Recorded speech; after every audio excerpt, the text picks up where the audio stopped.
actually, I've changed my mind. I've not changed my mind about matting, but I've just realised I do actually have a matting video on my channel, on the website. It's made by one of the Silicone Velvet girls, but it doesn't cover sealing the baby, as in the seal coat. And as I've been using Platsil, I just thought I would actually show you this. So what I'm using now is Psycho paint, A and B. It is, as I've said before, it's a tougher silicone than the Platsil, so I do use it for sealing, for the seal coat. So I'm just going to, I've put A and B in here. I'm going to water it down, dilute it with the usual silicone thinner, the SAM solvent, and I'm going to just paint her all over with this Psycho paint. It's about 50-50 what I'm actually watering down. It's quite a good coverage, so it will really seal everything that's gone on underneath it, and it'll give her a nice smooth surface, although she's got a smooth surface anyway, really. I'm just going to give it a whiz around with a brush. I always feel it's easier to, it's better to mix with a brush. You can mix with a stick, but when you get the brush you really get it out of the corners and the side of the pot and everything. Right, so that's a bit thicker than I would normally paint with, but as I say, this is for sealing, so I'm going to be not putting it on thickly. I'll be putting it on and sort of dragging it to a certain extent. I'm going to get the biggest brush I can find, which, not a fan brush because it's too light. I'm going to go and see if I can find a brush. If not, I'm going to have to use a smaller one, but you think I'd have one, wouldn't you? Hang on a sec. Right, it would appear that I don't have a thick brush. All I've got is these sets which I sell in the shop, so I'm going to take one out of here. It's got a nice little fan brush in here as well, which is always handy. Right, I'm going to take the thickest one out. It'll be okay, it'll be fine. I'd rather have had a bigger one. Note to self, get some bigger brushes for the shop and for myself. Right, so I'm just going to brush it on, literally clear, just covering everything. Do the front first and then the back, it doesn't matter which way I go around.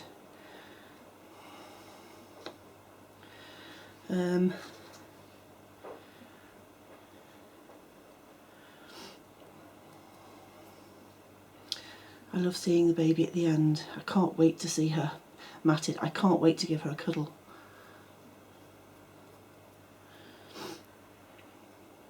I've been waiting so long to see this baby made.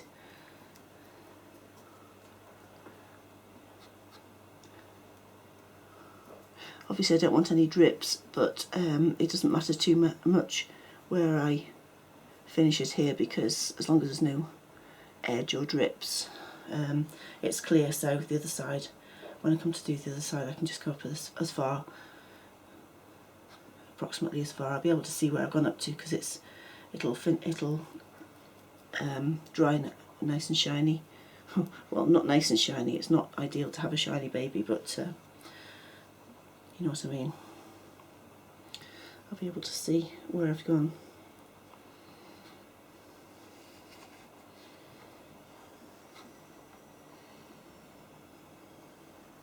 I love their fingers, I love the little hands and the toes. I love them on real babies.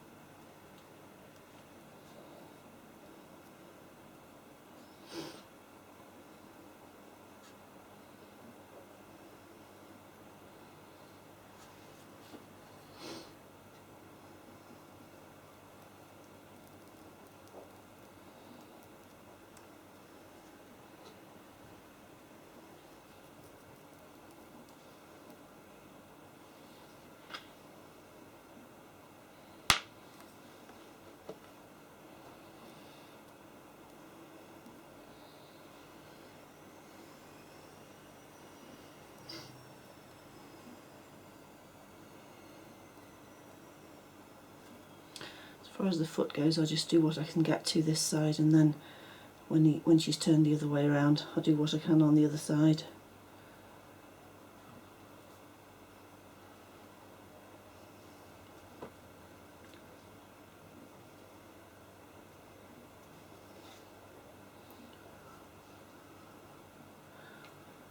This baby is actually reserved. It's a lady who, she bought an Alfie from me at the Basildon show.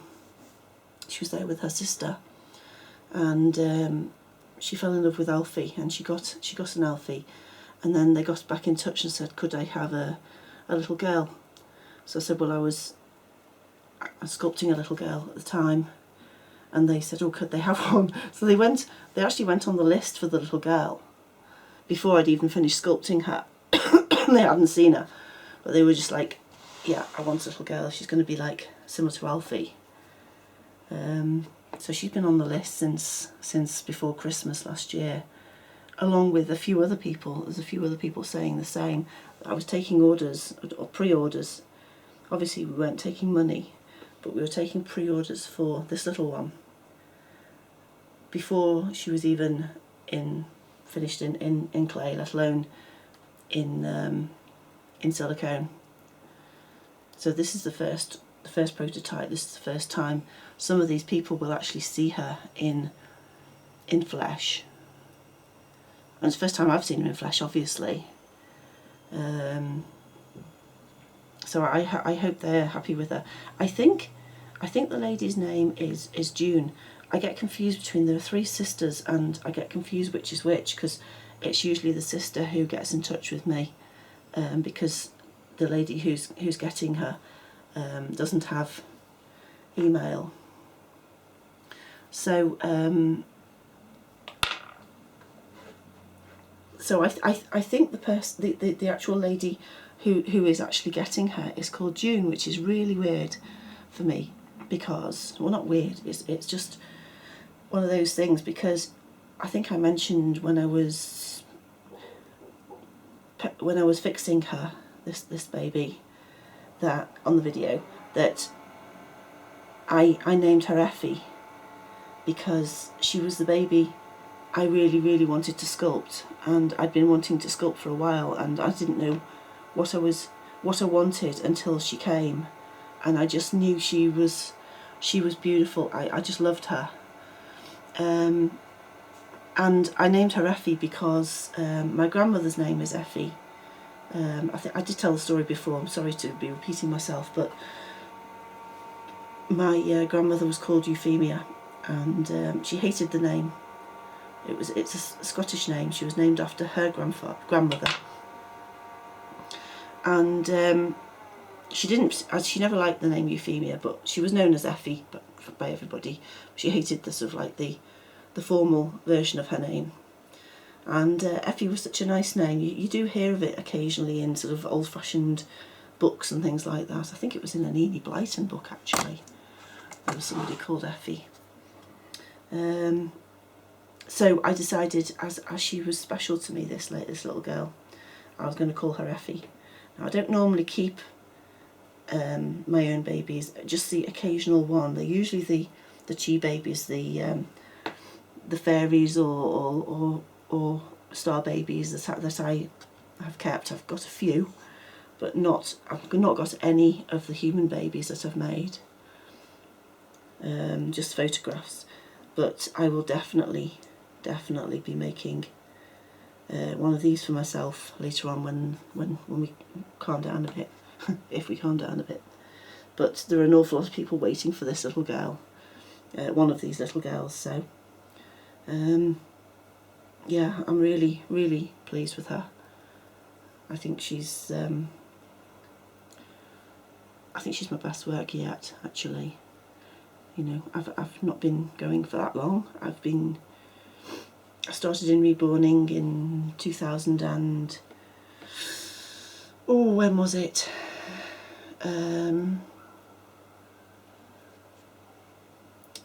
Gosh, it must have been about 2000 and I want to say 2012, but I'm thinking, surely it wasn't that recently. Right, the mouth, I'm not going inside the lip area because I don't want them to the lips to stick together. There's a bit of grit on here. Let me think. 2000. I started sculpting about 4 years ago. So that must have been 2015. Yeah, it must have been. It must have been about 2012 that I discovered reborning late. I was a late comer. And by that time, there were a lot of reborns out there, and the prices were silly prices, really. You couldn't make a profit every time you made one. You'd make a loss, really, by the time you put everything in that people expected in the boxes, you know, the box openings and things, which I suppose it still is like that. And then after a couple of years of that, I came across the silicone dolls, and I had to have a go. I've always been creative, and not trying was not an option. My first sculpt was dreadful. I mean, it was dreadful. My second one wasn't good, but it was better. My third one was okay, not too bad. That was Amelia, and I did a load of Amelias, and she was the first one that I sold. I sold a few of them, and then my next baby, I did a couple of more sculpts, but the next big one was Lucy, who did really well, and that was 3 years ago, and people are still asking about her, but I was having trouble with the moulding at that point.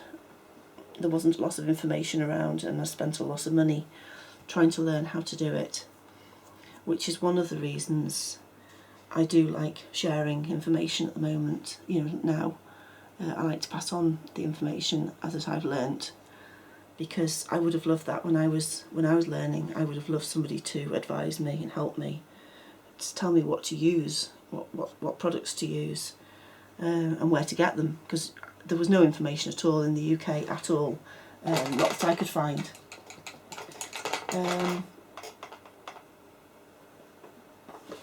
Right, I'm just gonna pop her in the oven and fast cure her, and I'll be back. Okay, so the front is done, and I've turned it over now. I'm going to just do the back in the same way. I've force cured the silicone.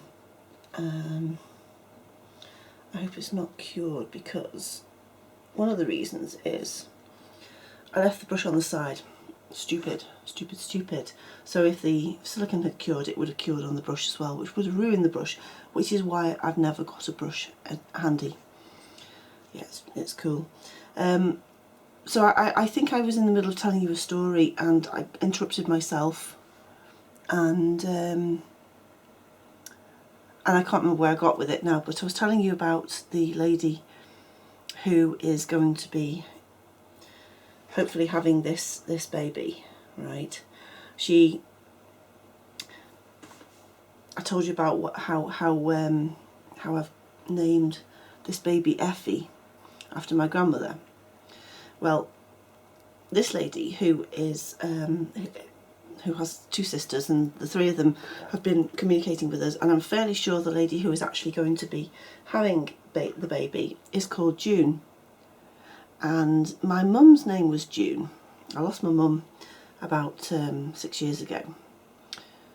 Very, very close. And it's really nice that this first baby, who's called Effie, who was my mum's mum, is going to somebody called June, who was my mum. I know it sounds really stupid and silly, but I don't know. Sometimes you just cotton on to these things. So yeah, that's it really. So I was telling you about how I got started.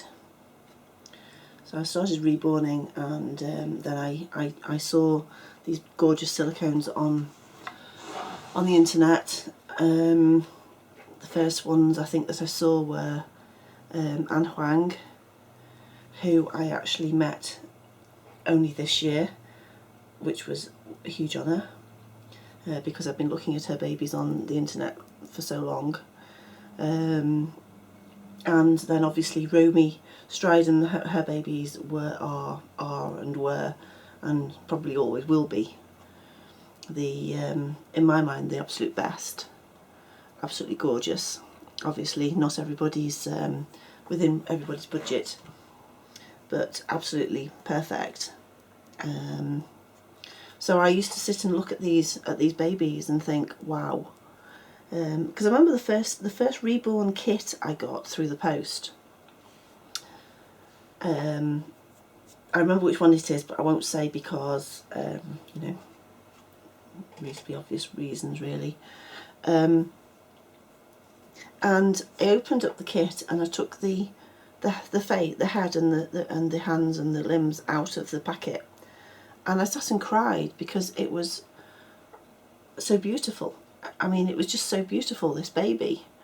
The sculpt was so amazing, and I never really got over that really, that how beautiful these sculpts are. And so I can't actually believe in my head now that I'm actually doing these sculpts. I mean, probably not as good as those ones I'm telling you about. Well, definitely not. But you know, I'm doing them. I'm doing sculpts, and they look like babies, and I'm helping other people to do them too. So yeah, it's great. It's an obsession. It's not a hobby. It's an obsession. I do work as well.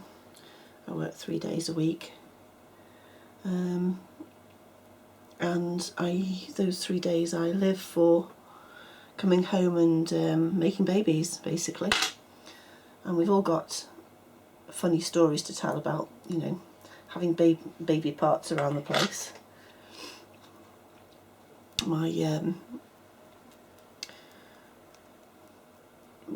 In my reborning days, when I had them in the oven, well, I mean, I still put babies in the oven now, but in my reborning days I remember there was a baby in the oven, and the milkman came to the door and for his money, and he was a chatty guy, really nice guy, chatty, but you can't really sum up in a sentence the fact that you're about to get a baby out of the oven.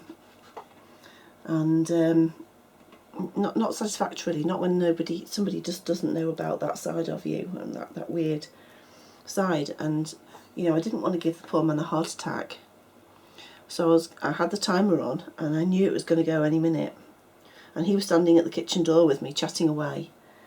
And just as the timer was about to go off, I was thinking, well, what do I say? Do I say, I hope you don't mind, but I've got to get something out of the oven, and just sort of like take this baby out of the oven, these baby parts, and put them on the side? Or do I try and explain? Say, I'm sorry, but it looks really weird, but this isn't a real baby, and it looks it, I know. Anyway, luckily the timer went off just as he was leaving, so I managed to sidestep that.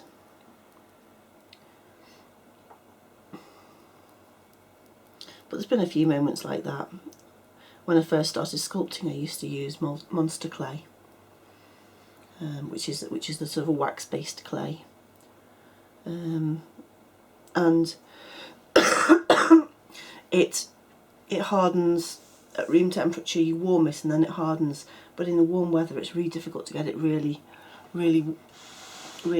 hard. So you know, you put it in the fridge or the freezer, and I've got a big chest freezer upstairs, and not a place for a freezer to be, but anyway, that's another story. So I put this baby in the chest freezer before I started moulding it, so that it would be nice and cold, so it wouldn't get any damage, any marks on it while I was moulding it. And my mother-in-law was staying at the time, and she went into the freezer to see if we had any sausages or something. And of course this baby was there. So she came downstairs and she says, "There's a baby in your freezer," which was correct, really, you know. but thankfully she was used to me and my weird ways. But yes, it's all good fun really. Right, enough of that. I think this side is sealed, so I'm going to pop this in the oven and then I'm ready to mat. Now, I did say I wasn't going to do it on video, but actually I think I might do, because now I've got the baby here and it's sealed. I might as well just mat it on camera. It probably won't take any longer than it would if I was matting it myself. So I'll be back. Okay, I'm back, and the baby has cured. It's all doing well. Now I'm going to start matting.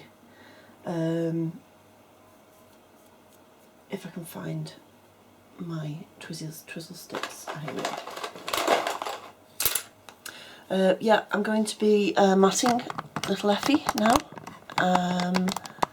I have maybe a slightly unusual way of applying the silicone, or at least making sure that it's right. So bear with me and I will show you.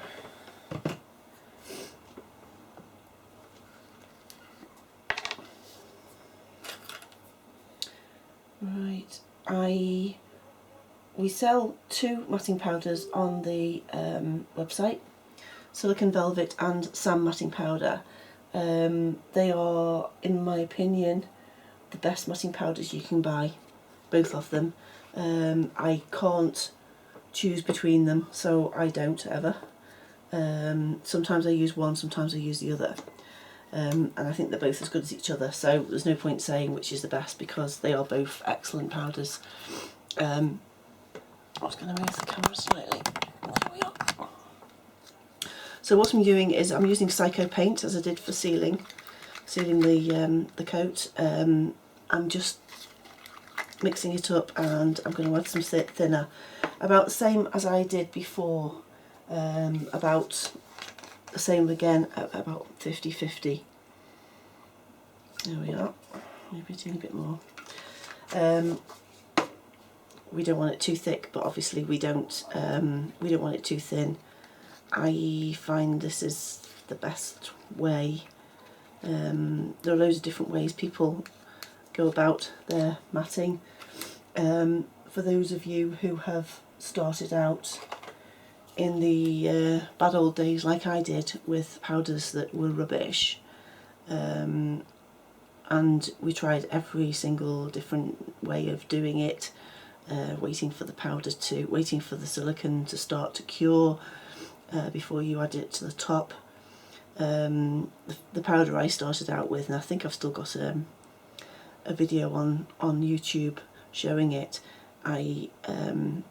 you literally, because it was thick and clumpy, you had to wait until the silicone had started to go tacky before you applied it, or it would just it would go. It was sugar based, which meant that it sat on the surface. So what it did was it broke up the surface of the silicone, and then you washed it off at the end.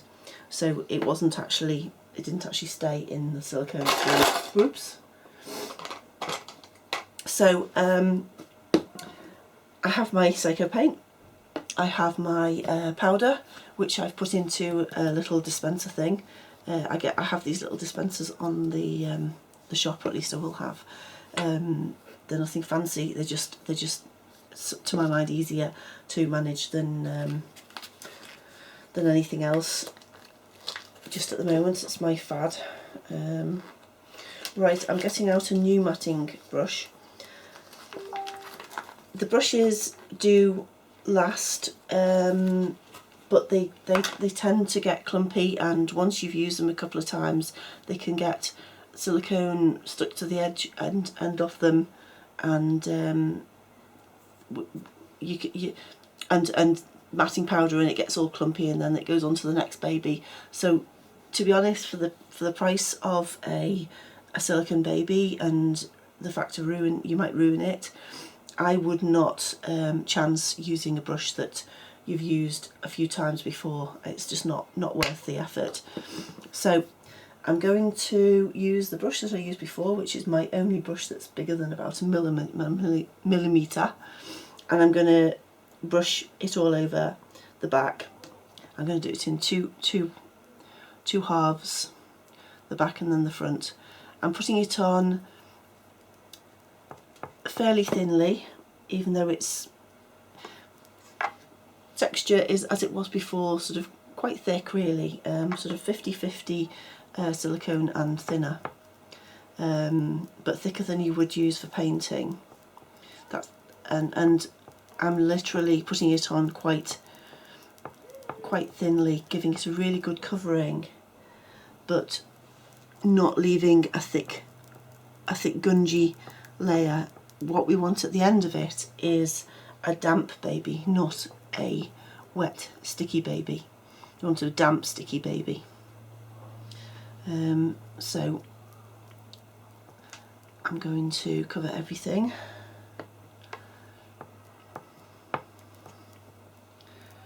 As I say, these silicone powders, silicone velvet and sand matting powder, are very, very forgiving. But you do have to make sure you do apply it thoughtfully. I'm just going to apply it all over, and then I'm going to go back and remove some.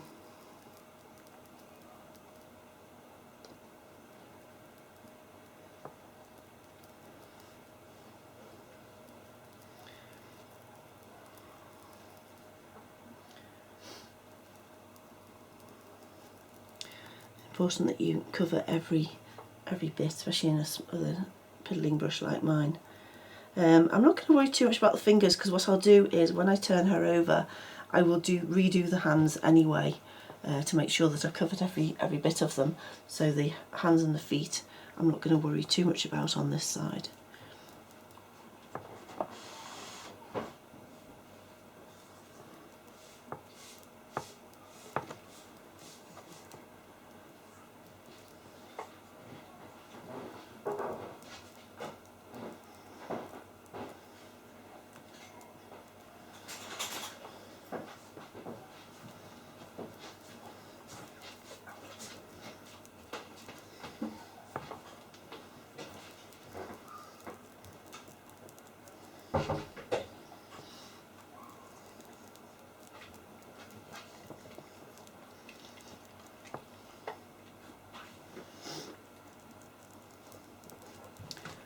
So again, the feet I'm not going to worry too much about, because I will be doing those again when I do the front. You can see what I'm doing.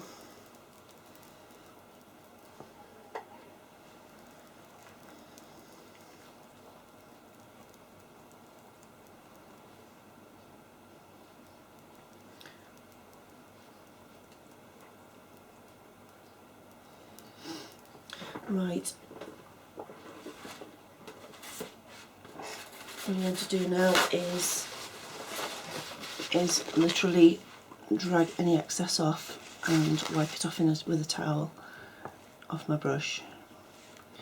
As I say, what I want is a damp covering, a damp baby, not a wet squidgy one.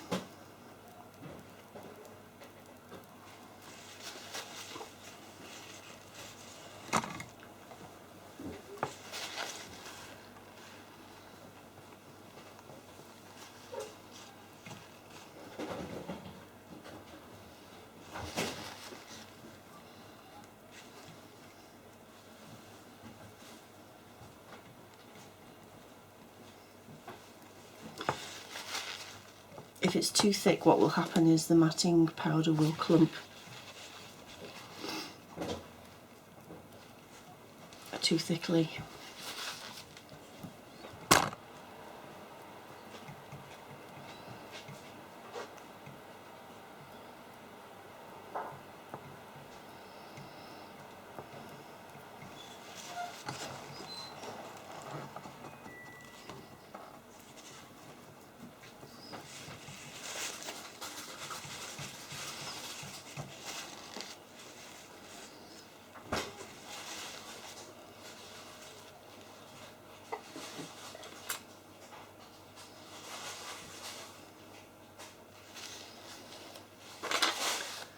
Right, that's quite a good coverage.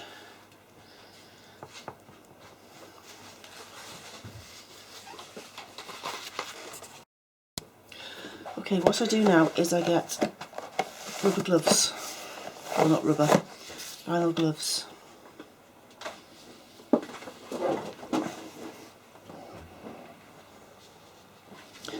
And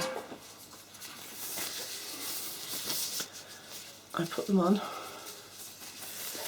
and I literally feel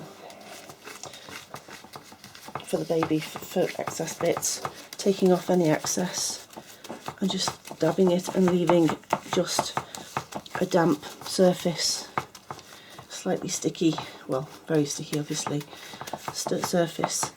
So this is easier than taking off with a brush, because I can feel for everything, I can see it. That's okay. It's done the trick. Right.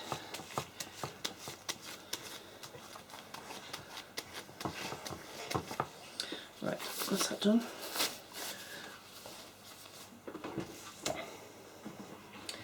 Okay, now I just don't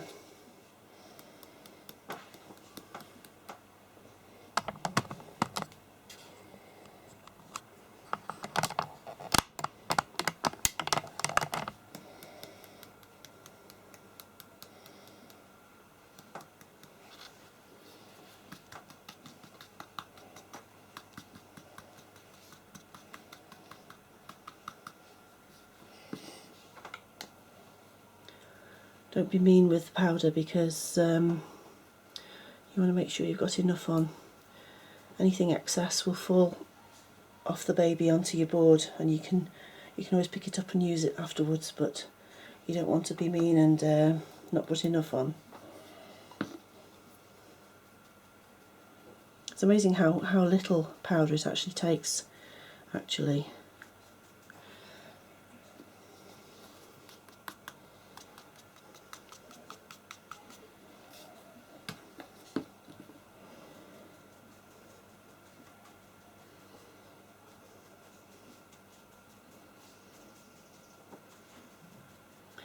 So just make sure everything's covered.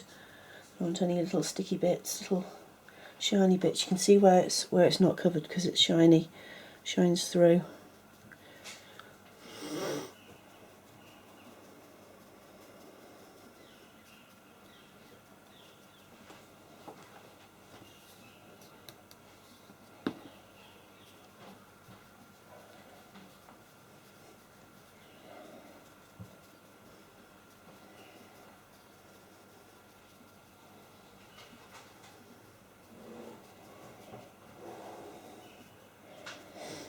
Right, and then you let that cure. You can fast cure it in the oven, or you can leave it. So I'm going to fast cure this first side, then do the other side, and then I'll probably leave the second side to cure naturally.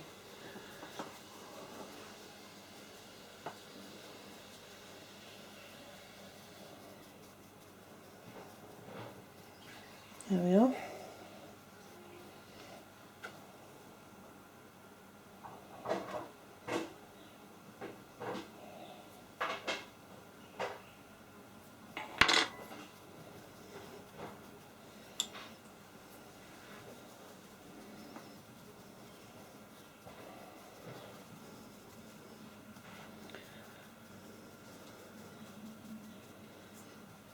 Right, you can also, if you just gently stroke with your fingers, you can feel the areas that are still sticky, that have not got a coating on them. Don't rub it or anything, but just feel for them. I'm not going to worry too much about, as I say, the tops of the forearms, because I'll be redoing those on the other side.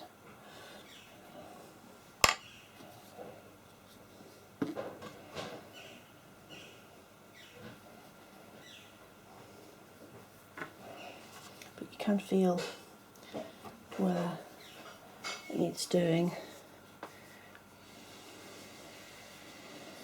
Just, as I say, lightly, very, very lightly stroke where you've done, and you can feel the bits that need a bit more. Okay, I'm going to pop this in the oven and come back to do the other side. Now then, here we are, the final matting. Not the final thing on her because I've got to do her fingers and toenails and her glossing, but the final big bit on her. And then I'll be able to give her a cuddle.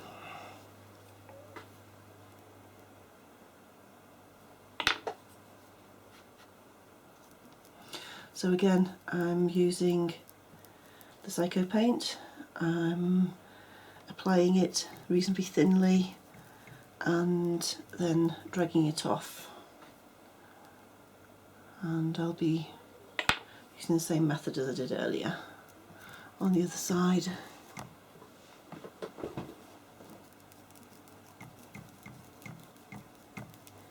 Make sure I go as far down as I did on the other side.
Right, on this side I'm going to be doing the whole of the foot and the whole of the hands, so I'm just going to leave it there for a sec while I go up and do the face.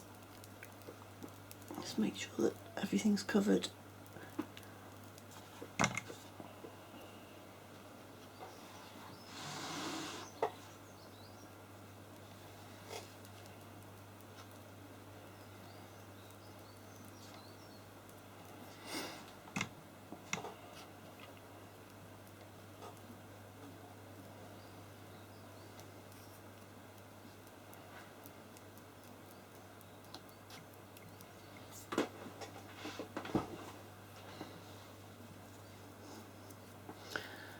Right, I'm just going to see, I'm just on this side, I'm going to go as far as I can reach, as far as I can see.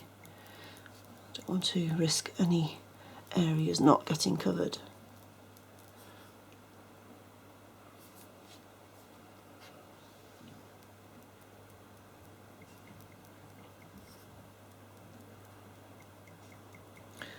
So we need to make sure that obviously the silicone doesn't collect in the corners of things, in the creases. I'm not going to do the lips, or at least bother too much with the lips, because they don't need to be matted, because they're going to go back in and get them and re-gloss them to a degree.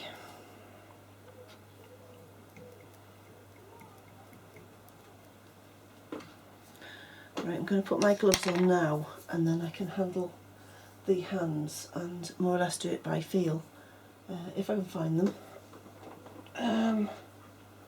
Here they are. Yeah, just vinyl gloves. Really, really useful for silicone work. Some people use them for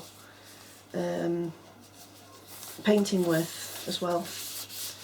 I don't, but I find gloves to be a bit claustrophobic. My hands get really sweaty and, well, you know what I mean. Okay, what I'm doing, oh, you can't see.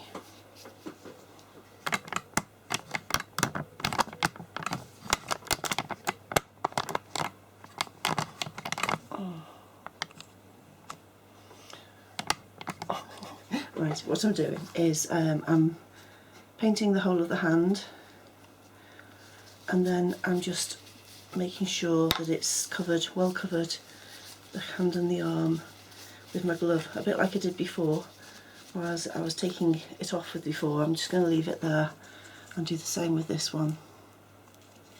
So instead of painting it and allowing silicone to sort of collect in creases and things, I'm actually working it in with my fingers into her fingers and working the excess off. I'm going to do the same with the feet. Ooh, I'm going to do the same with the feet.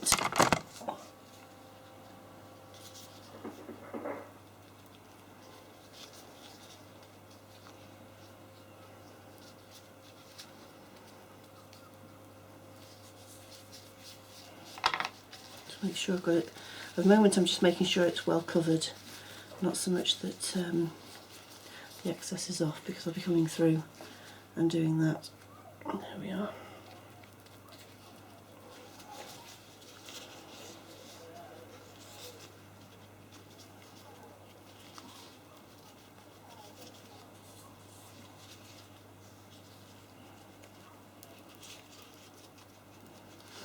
Right, what I'm going to do now is just work it with my hands, make sure that everything's covered, as I want to be covered.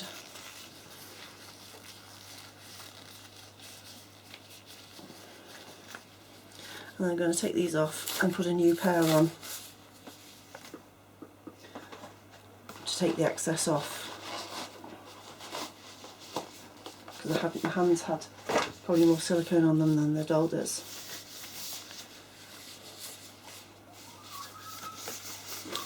Right, so I'm going to do as I did before. I'm going to go around and make sure there's nothing in the creases, no excess, everything.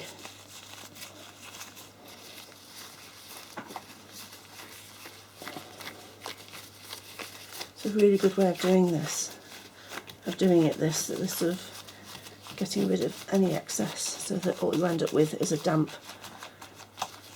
sticky surface, but not an actual wet surface. That's what we're heading for, stickiness, dampness, not wetness.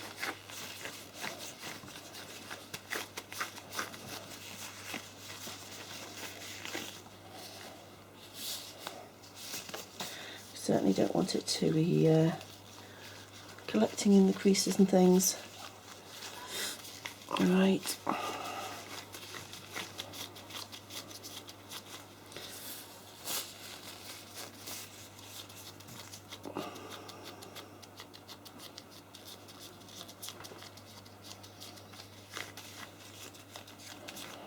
I'm going to put another right glove on.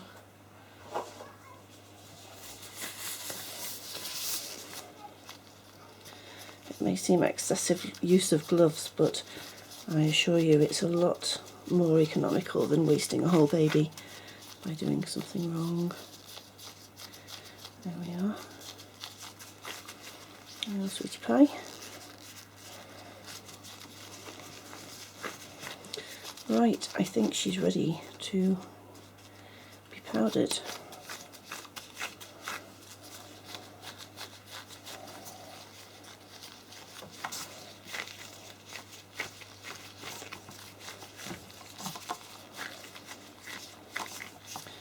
Right, here we go. So I'm putting, sometimes I put gloves on for powdering, but sometimes I just leave them off. At the moment I'm going to leave them off. Make sure that goes in. Right, here we go.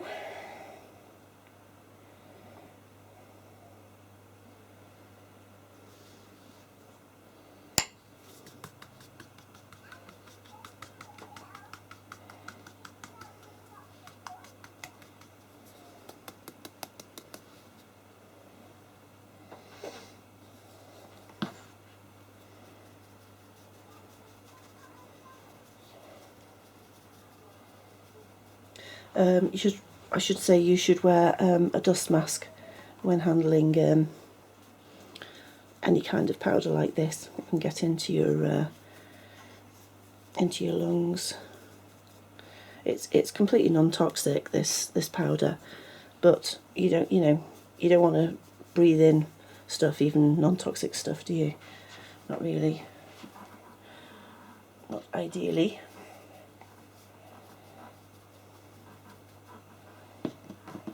I just love the feel of them when they've been powdered. You can use both these silicone powders as a talcum powder. So if you're a collector and not a maker, you can actually get some of these powders and use it as a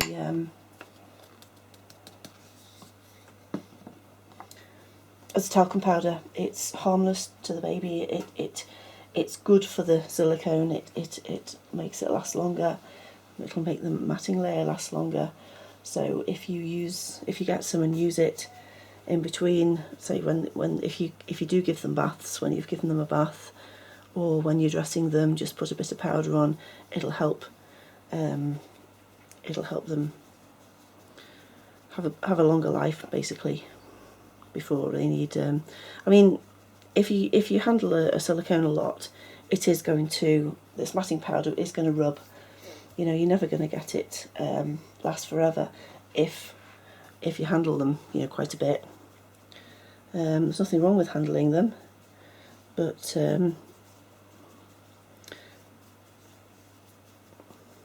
they will. The powder will start to wear off a little bit. As I say, you can reapply it, or you can just put it. You can just use it as I say, as a kind of talcum powder type thing, where you would with a baby with talc or whatever baby powder. It's not talc nowadays, is it? I don't think.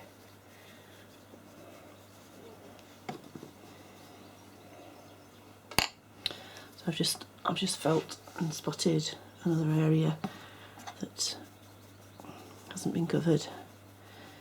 That's why it's really good to have a feel. It should feel smooth and dry, even though the silicone underneath isn't cured.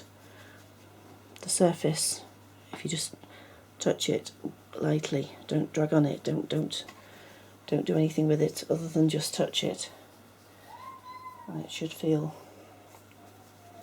lovely and dry, and not at all sticky, not at all rubbery.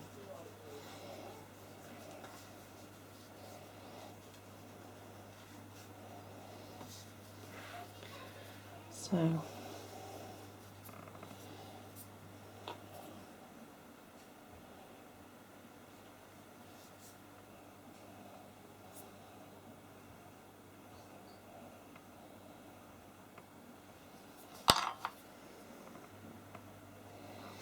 hopefully the customer's going to be really pleased with her.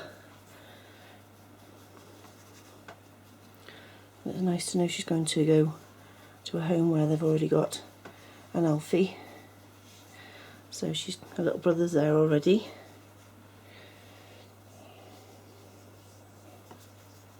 She's actually a teeny bit bigger than Alfie in size.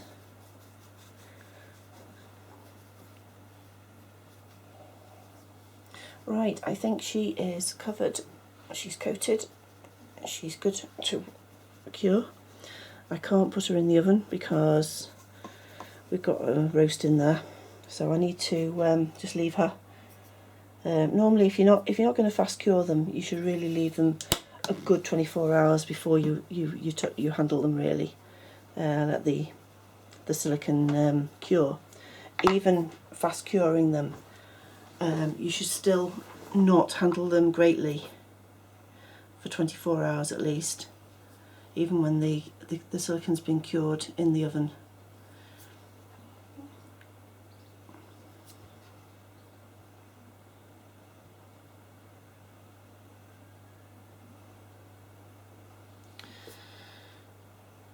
Get these tiny little bits off. She's looking good. So what I need to do is her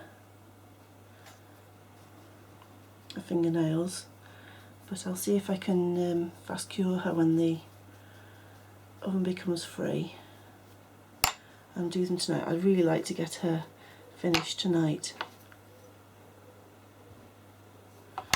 if I can.